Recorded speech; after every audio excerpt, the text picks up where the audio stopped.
Okay, today I'm going to demonstrate the purl stitch, which is the stitch I'm using for the second block of the Tunisian stitch Afghan sampler, or sampler Afghan I should say. To do this, it's very similar to the basic Afghan stitch, the one difference being that your yarn over thread goes in the front of your piece rather than behind.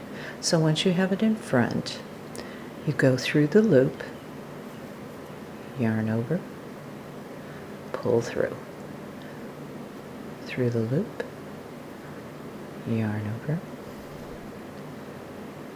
and with it in the front, pull through.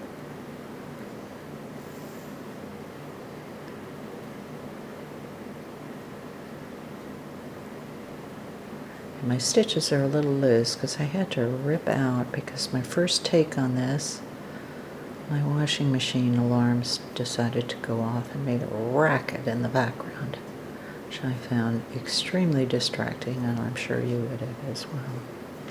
Okay, when I get to the color change portion, do the last one, yarning over. Whenever you drop to change colors, you always want to hang your thread in the back. Even though we were doing the purl stitch with it in the front, we want it in the back now. And I pick up my cream, and here I'm changing to the Afghan stitch because I've decided that for my border and my sashing I'm going to do that stitch throughout the project. I do my single stitch and yarn over, draw through two. This works the same way as it does in the basic Afghan stitch.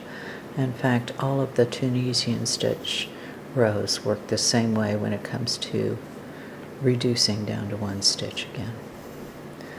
Yarn over, draw through two, and you work your way across. Now, one of the things that I touched on in the first video, which covered the basic stitch, was my guesstimate for how many rows I was going to need to do in order to make this block square. And what I did was I measured and you pick the middle of your block. So in the middle, I came up with 8 inches in width.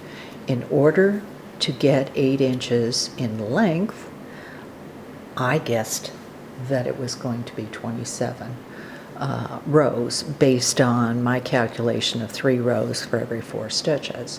Well, it turned out I was close, but it was actually 29 rows. So from here on in, for every block, I'm going to do 29 rows for my 36 stitch blocks.